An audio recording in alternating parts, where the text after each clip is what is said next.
जब कभी हम बात करते हैं एक बहुत अच्छी वीएफएक्स मूवी की, तो मैं कहता हूँ आप 500-600 करोड़ रुपए तो लग ही जाएंगे। आदि पुरुष वालों ने बनाए थे, लेकिन मैं कहूँ कि कोई मूवी 25 करोड़ में एक बहुत अच्छी आदि पुरुष की लेवल की वीएफएक्स की मूवी लेके आता है, तो आप कहेंगे ये कैसे पॉसिबल है। ये पॉसिबल है। मैं बात कर रहा हूँ हनुमान मूवी की, और ये मूवी बेहतरीन मूवी है। जो हिसाब के आप वीएफएक्स सोच सकते हैं, जिस आपके एक एक्शन मूवी में चाहिए होते हैं या एक किसी पौराणिक मूवी में चाहिए होंगे, वो सारे वीएफएक्स उसमें मौजूद हैं। और बजट है सिर्फ 25 करोड़। ये एक मुझे लग रहा है कि रिप्लाई है हॉलीवुड के लिए, बॉलीवुड के लिए, भैया कहाँ पैसे खर्च कर रहे हो, हम तो सस्ते में बना रहे हैं और अच्छी क्वालिटी का बना रहे हैं।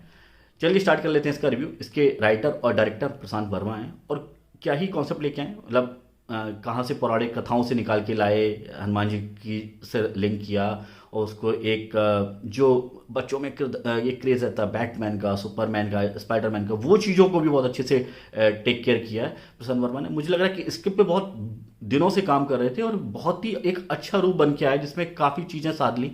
कई तीनों जनरेशन आप देख सकते हैं कि छोटे बच्चे भी देख सकते हैं, यंग जनरेशन भी देख सकती है, और जो एजड जनरेशन है वो भी देख सकती है। वो तीनों लोग इस मूवी को लिंक कर सकते हैं, रिलेट कर सकते हैं। ये बहुत बड़ा विनिंग पॉइंट है डायरेक्टर के लिए और राइटर के लिए, जिस हिसाब से उन्होंने इसको प्रेजेंट किया। और ऑडियंस के लिए ये रखा कि हम अगले साल अगला पार्ट जय हनुमान लेके आएंगे। मुझे लग रहा है कि 5 में से 5 पॉइंट हैं डायरेक्टर के लिए और राइटर के लिए। चलिए बात कर लेते हैं परफॉर्मेंस। तो लीड रोल में थे तेजा सज्जा। बेहतरीन परफॉर्मेंस उनकी हनुमत के रोल में। उनका जो जिस हिसाब से किरदार लिखा गया, जिस हिसाब से उन्होंने परफॉर्म किया, बेहतरीन था। इसके अलावा अमृता अय्यर जो लव इंटरेस्ट बनी है तेजा सज्जा की, बेहतरीन परफॉर्मेंस उनकी भी।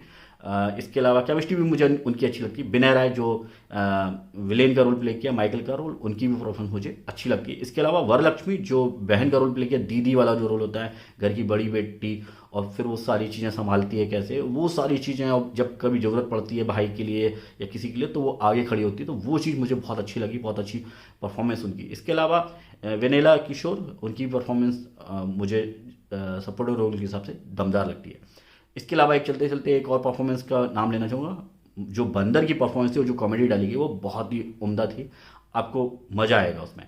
तो ये मूवी अगर देखा जाए तो बहुत ही अच्छे वीएफएक्स थे, बहुत ही अच्छी स्टोरी लाइन थी, बहुत अच्छा उसका डायरेक्शन था। कहीं पे भी ऐसा नहीं लगा कि आप 2 घंटे 38 मिनट के ड्यूरेशन में कहीं भी बोर हो रहे हैं, आपको लग रहा है ये क्या चल रहा है। आप आखिरी तक बने रहते हो, फिर आखिरी का जो क्लाइमैक्स आता है वो लगता है कि वाह, मुझे लग रहा है कि अगला पार्ट मुझे अभी दिखा दो। तो मुझे लग रहा है कि बहुत ही अच्छी चीज़ें रही इसमें। म्यूज़िक वाला जो डिपार्टमेंट है, अगर उसकी बात करते हैं, तो म्यूज़िक वाला डिपार्टमेंट मुझे लग रहा थोड़ा सा वीक रहा है। एक कैलाश खेर का गाना आता है, हो सकता है कि उन्होंने हिंदी में बहुत ज़्यादा बजट यूज़ नहीं करना चाह रहे हो, इसलिए शायद म्यूज़िक थोड़ा सा वीक रहा। मुझे लग रहा है कि अगला पार्ट आता है, ये मूवी तो हिट होगी। अब हिंदी और किसी भी लैंग्वेज में रिलीज़ हुई है। एक तो अभी क्या है कि राम मंदिर का एक एक फ्लो चल रहा है पूरी दुनिया भर में, और इंडिया में तो स्पेशली। तो एक बहुत बड़ा इसके लिए मोटिवेशन फैक्टर है इस मूवी का। दूसरी चीज़ ये कि जब से मेकर्स ने अनाउंस किया है कि हम हर टिकट पे 5 रुपये डोनेट करेंगे रामलला मंदिर में, तो मुझे लग रहा है एक और लोगों का और अटैचमेंट हो जाता है इस टाइप की मूवी से। और उन्होंने वो जो फील दिया ना, और आखिरी में जो हनुमान चालीसा चलता है, बेहतरीन। मतलब आप एकदम भक्तिमय माहौल हो जाता है। अभी तक का क्या होता है, आप मूवी देख रहे हैं तो आप एक्शन सीक्वेंसेस देख रहे हो, लेकिन वहाँ पे कुछ अलग ही माहौल था। लोग जय श्री राम के नारे लगा रहे थे, जय हनुमान के नारे लगा रहे थे। वो एक अलग ही लेवल का एक अलग मैं कहूँगा कि भाव था, जो लोग देख रहे थे या उसको फील कर पा रहे थे। बात कर लेते हैं बॉक्स ऑफिस। तो मूवी में बोला हूँ 25 करोड़ की मूवी बनी हुई है।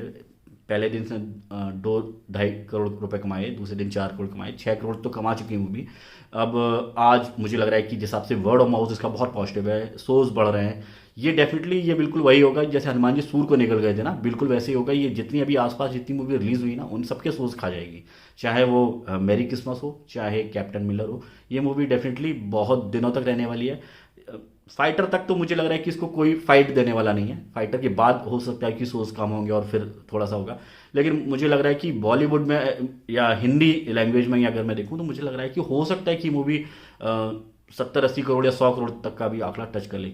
कोई भरोसा नहीं, क्योंकि मुझे लग रहा है कि वर्ड ऑफ माउथ काफ़ी पॉजिटिव है। आप हर जगह देखेंगे, कोई भी ऐसा नहीं बंदा होगा जो कहेगा नहीं मुझे मज़ा नहीं आया इस मूवी में।